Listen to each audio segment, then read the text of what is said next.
Okay, so fourth segment sa study natin sa Second Kings, no, or rather First at saka Second Kings together, ay ito naman pong the fall of the Southern Kingdom. So, no, which is a ano no, which leads us papunta na sa closing ng the end rather ng Second Kings. So ito si Hezekiah, no? Hezekiah's conflict with Sennacherib at isang popular prophet during the time of Hezekiah was no other than Prophet Isaiah. No? So during the time ni King Hezekiah, no longer were there any buffer states between Assyria and Judah. For both Syria and Israel had been annexed by the Greek conquering. So, ito yung Southern Kingdom at ito yung buong Assyrian Empire, no? Kasi wala na ang Israel at saka Syria. No? So they were yung sa labas ng border nila was the ano na no, yung empire na ni ano no, no Sargon the Great, no? Or na pinagpatuloy ni ano ni Sennacherib. This was very change caused the subjugate nations of the west of Assyria to rise in rebellion. Hence, we are not surprised to read in 2 Kings 18 that shortly before the year 700, Sennacherib, king of Assyria, came up against all the fortified cities of Judah and took them. So lumalabas, may portions ng Southern Kingdom ay nasakop din ng Assyria. No? Nasakop din. At ibig sabihin, si Sennacherib ay palapit na sa Jerusalem. Now, Sennacherib also sent an army to besiege Jerusalem. The great reformer King Hezekiah in his hour of sore grace placed his reliance upon Yahweh. So nanalangin itong si King Hezekiah sa Lord. Now, Jerusalem's case seemed hopeless. Ipinadala ni Yahweh si Propeta Isaiah and was sent to Yahweh to assure the king of a wonderful deliverance. This deliverance is described in Isaiah 37:36. Then the angel of the Lord went out and put to death 185,000 men. Huwag ganun kalaki. 185,000 men na Assyrian camp. When the people got up the next morning, there were all dead bodies. No? At sa perspective ng propesya ni Isaiah 37, this was done because of the angel of the Lord. No? Of course, whether it was an angel of the Lord manifested by a plague, no? But we know na ang Diyos ang ang tawag mo ron, ang nagdulot ng katagumpayan para kay King Hezekiah at dito sa Southern Kingdom because of the intervention of God. Now, the death of Hezekiah, about this time, the Chaldeans, or what we call the Babylonians, no, were beginning to challenge the power of Assyria. So itong Chaldeans na to ay lumalakas sila laban sa Assyria and were trying to obtain allies. So ang ginawa ni King Hezekiah, dahil mortal enemy nila ang Assyrians, ay nagsadi puwersa, o they made an alliance between the Babylonians at si Hezekiah. At ayon sa Isaiah 39, upon the what we call in-invite niya yung mga visitors, mga envoy galing sa Babylon, at pinakita ni King Hezekiah ang kanyang armory, or sabihin natin yung kanyang sandatahan, no? Kung gaano marahil ang kanyang mga kabayo, ang kanyang mga espada, ang kanilang mga panangga, no? At dito pinagalitan siya na no ni Yahweh sa pamamagitan ni Propeta Isaiah, na sinabi ni Propeta Isaiah kay Haring Hezekiah na ano no, nagalit si Yahweh. At dahil dito matatalo ang iyong successor, no. With the death of Hezekiah, yun yung pinagpatuloy ito ni yung sabi nga, ito ay preparation na pagdating sa dulo ng Second Kings ay lumalabas yung propesiya ni Prophet Isaiah kay Hezekiah ay magaganap, na kung saan ang buong Southern Kingdom ay matatalo ng Babylonians dahil dito sa exposition na to na ginawa ni Haring Hezekiah. Now bibigyan naman natin ng credit militarily or when we are talking to with allies, syempre ang Babylon na nakikipagdigmaan sa Assyria, syempre gusto nilang siguraduhin na kaya ba talaga ng Judah ng Southern Kingdom na may kipagkampihan sa Babylon. Kaya nga pinapakita ngayon ni King Hezekiah na kaya niyang maging sabihin natin uh, uh, sumali sa digmaan na meron itong Babylon. So tinitingnan rin natin yan from another perspective rather than just looking at it na na si Haring Hezekiah ay nagyayabang, no? Kasi merong ganong interpretation na parang nagyayabang itong si Haring Hezekiah dito sa armory na meron itong Southern Kingdom. Na very popular itong si Manasseh. Popular siya in the sense na hindi lang niya kapangalan yung yung anak ni Joseph. Kung hindi, si Manasseh sa time ni Manasseh ang pinakamasama sa masasabi natin sa among the kings sa Southern Kingdom.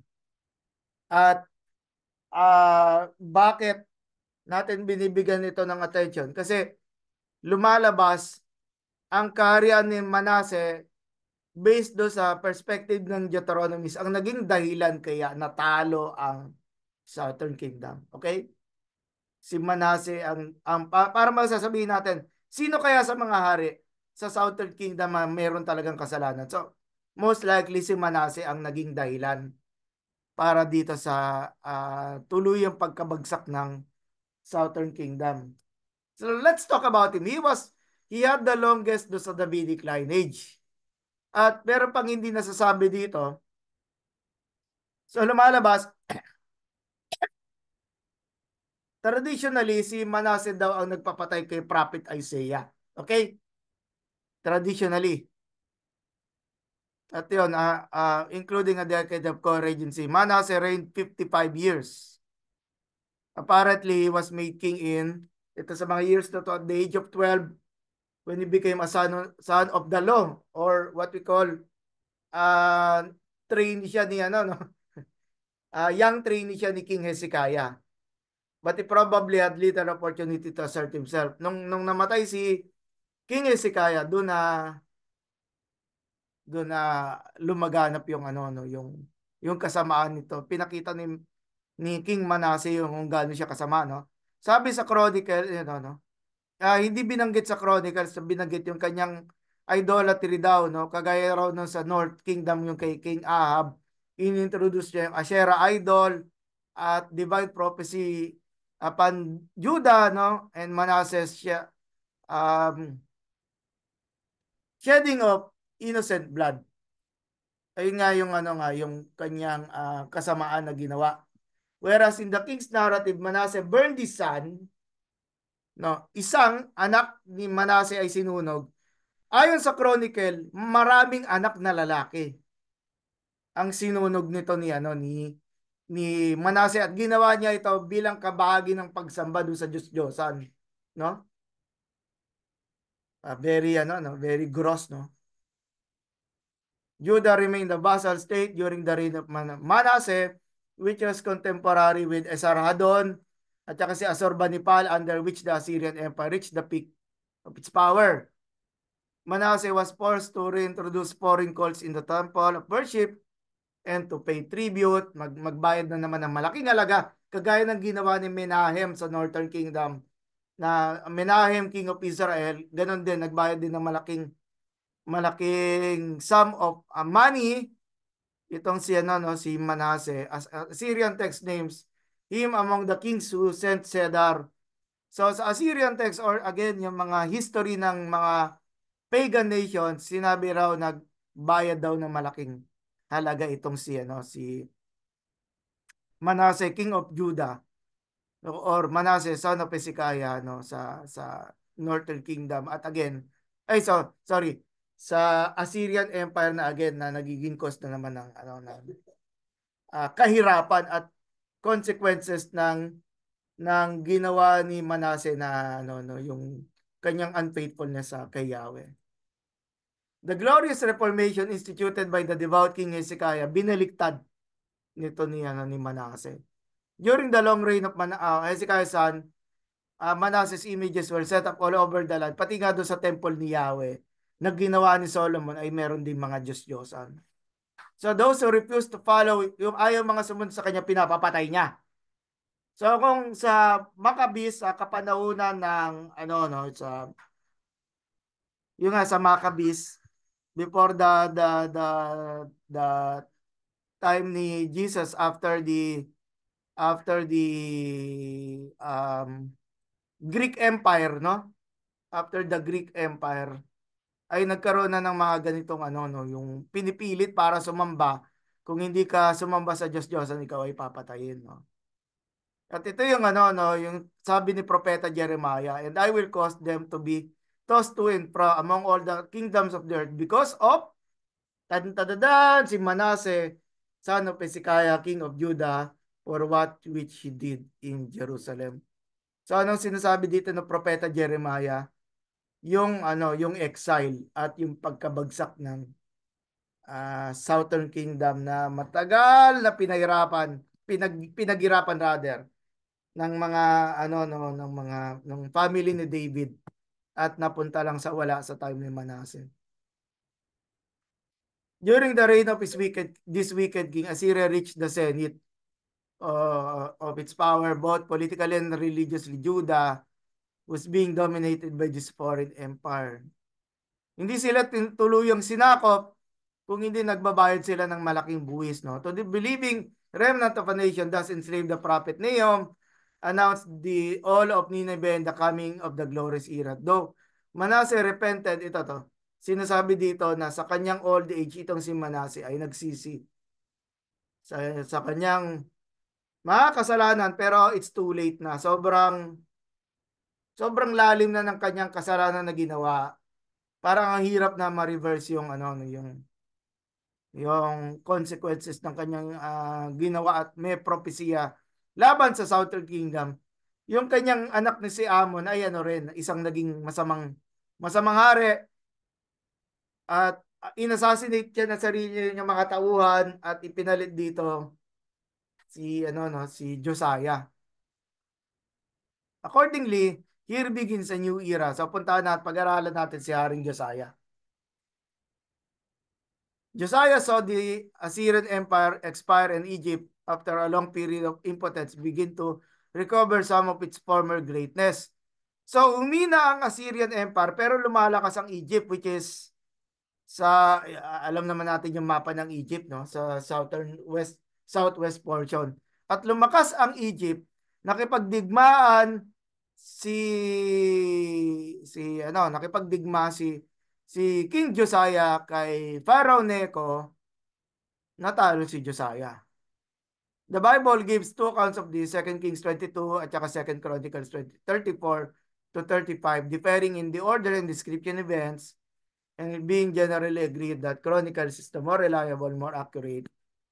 While it gives the impression that the actions and his aims were geared to the pace of Assyria's decay and its withdrawal from Judah, Josiah gradually brought back the worship of the temple of the Lord and cleansed the temple thoroughly in the meticulous process. Natagpuan nila what was called the Book of the Law, na during that time ay hindi na binabasa at hindi na tinuturo. What again? Because of Manasseh, yung kasalanan ni Manasseh.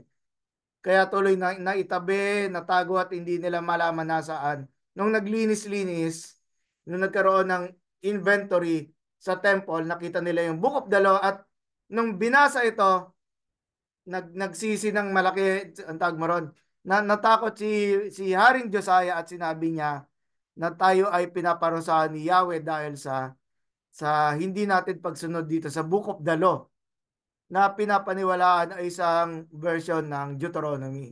No? At yun nga po yung opening natin kanina, di ba? Binasa natin yung Deuteronomy 28 na kung saan nandun yung propesiya na pag ang Israel ay susunod kay Yahweh, sila ay pagpapalain. Pero pag hindi sila sumunod, ay ganun katindi ang magiging galit ni Yahweh at to the point na mawawala ang kanilang bansa mula sa kanila.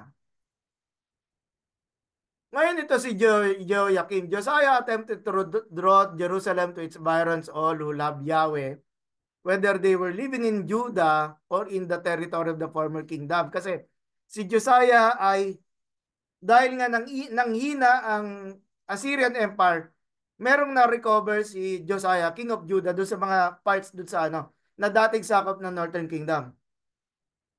Dahil nga dito, unfortunately, nagkaroon sila ng digmaan laban ng ni yung Pharaoh Necho ng what we call sa sa sa Egypt. Natalo at namatay itong si Josiah, no? At naman si Jehoiakim, no? Si Jehoiakim ang nagari sa Southern Kingdom, pero anong tawag dito? Si Nebuchadnezzar ay natalo si Pharaoh Necho, at dito yung sinasabing the 70 years of Babylonian dominion. It was at this time, sa time ni Jehoiakim, kung saan na-deport si Daniel. Okay, na-deport si Daniel. So hindi pa lubusang natatalo ang Southern Kingdom, pero nagkaroon na ng deportation. At pinili ni Haring Nebuchadnezzar yung sinasabi ngayon mga matatalino at mayroong mga kakayanan na sumama sa kanyang pamumuno. Now, ito yung isang pinropesya ni Habakkuk, prophesied during the reign of the wicked Joachim. At maging si Jeremiah ay nagprophesy din sa pamumuno ni Jehoiakim, no? Extended over a period of at least 40 years, 626 hanggang 586 BC. But ganun nga, Jehoiakim sitting in the winter palace listening to the reading of Jeremiah's prophecies, pinakulong ni Jehoiakim si Propeta Jeremiah, no?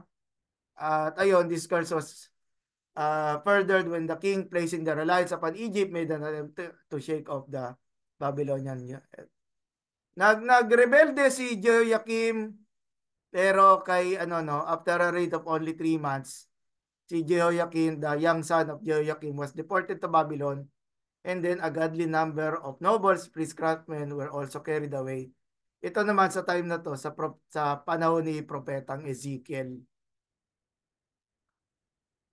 Si Zedekiah ay inilagay muna, no? About 3 months before the Babylonian expedition actually breached the city, Jehoiakim was slain. The conqueror left on the throne si Mataniah, son of Josiah, and changed his name to Zedekiah. Okay? So, anak ni Josiah na ang pangalan ngayon ay Zedekiah. After some 10 years of Babylonian rule, Judah revolted, nagrebelde si Zedekiah. Siyempre, nagalit dito ang Babylonia. Tuluyan nilang winasak ang Jerusalem, maging ang templo nito sa kapanahonan ni nakalagay naman din diyan sa subtitle yung dahilan, the fall of Jerusalem. The Babylonians systematically took and razed all the fortified cities of Judah. Archaeological excavation has confirmed the thoroughness of this destruction. Jerusalem, the capital, held out for almost 2 years, but fierce hunger and the Babylonian siege, natalo sila. The conquerors leveled the temple to the ground. They captured the king, brought him to the king of Babylonia, to Riblah, referring to Zedekiah, and judgment was passed on him. They pinatay ang mga anak ni Zedekiah sa harapan ni Zedekiah, at maging ang kanya mga mata ay tinanggal sa kanya, and they took him to Babylon. And that's another way of saying na pag tinanggal na yung mata, well, eventually mamamatay rin din si Zedekiah later on. Ayan. Apat na first at saka second Kings. Now, how do we evaluate the fall? Maybe specifically the Southern Kingdom, but generally speaking, yung kabuuan ng mula do sa karya ni Solomon at do sa divided kingdom, and then the fall of the Northern Kingdom hanggang sa makarating sa South.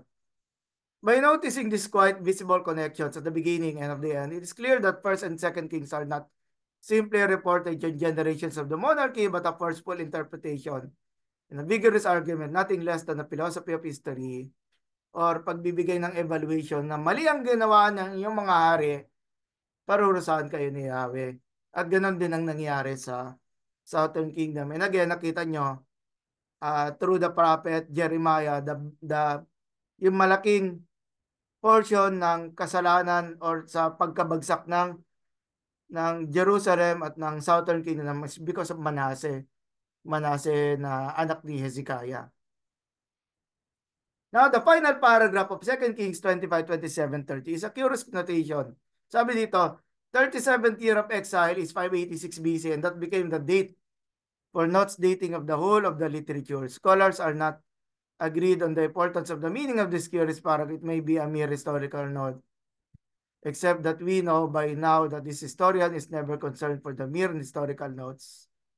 So, 586 BC marahil yung time ng pagkabagsak ng Jerusalem and the temple na pinatayo ni Solomon. Nevertheless, mayroong pag-asa para sa Davidic dynasty, no?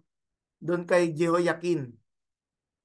At hindi si Zedekiah, kasi si Zedekiah ay namatay, at si Jehoiakim naman ay binigyan ng parang house arrest. That Davidic messianic of here kept only ajar loomed large in other exilic texts and eventually in Christian interpretation of Jesus as well. For this historian, yung Deuteronomist na nag-compile ng Joshua hanggang 2 Kings, para sa kanya ay meron pa ring pag-asa. No? It's contended only that the harsh divine judgment visited upon Jerusalem in 587 is not the final word, though it is not in context of decisive word. Again, naalala natin sa time ni David, sa pagkakasala niya dahil sa kanyang adultery with Bathsheba, nagkaroon ng curse doon sa family ni David, at nandun nga yung kanyang mga anak na si Amnon, ni Rip, si Tamar, si Absalom, nagrebelde kay Haring David, si Adonijah, nagrebelde rin, or sabihin natin, inagaw ang nilagay ang sarili niya bilang hari. Tapos kaya nga si Solomon ang naging hari ng ganyan. So makita natin maraming mga kaganapan na dahil sa hindi pagsunod. At ganoon din si Solomon, kahit na parang very positive ang portrayal sa kanya, hindi siya nagustuhan ng mga tao. Noong time ni Roboam ay tumiwalag ang Northern Kingdom dahil doon sa pagiging malupit ni Solomon at saka ni Rehoboam, yung pinakita ni Roboam. Makita natin ang daming mga kaganapan nito hanggang sa pagbagsak. Pero of course, along the way, may mga mabubuting hari na lumilitaw. Mga assessment kay King Hezekiah, kay King Asa, kay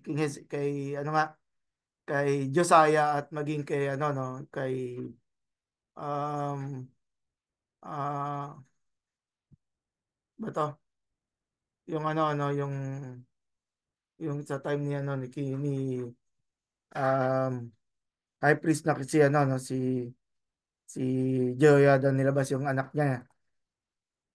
So, okay. So, how was it? Alam ko, yan, tapos tayo, So, how do we assess na napakayaman ng ating pinag-aralan mula sa karya yung sa pag-aari ni Solomon, and then we had the divided kingdom, and afterwards we talked about the fall of the Northern Kingdom, and now with the Southern Kingdom. So hindi na ako nag-raise ng questions kasi nakita nyo ang dami talaga at ako literally napagod ako sa pagtuturo. Dahil sa dahil sa alawak at yaman ng content na meron tayo sa First and Second Kings. Gusto ko marinig yung feedback niya about our discussion here. yung mga strong points na nakita nyo that are worthy to us mga take away no para sa ating pag-aralan. Sige. Everyone is welcome to begin their yung comments nila.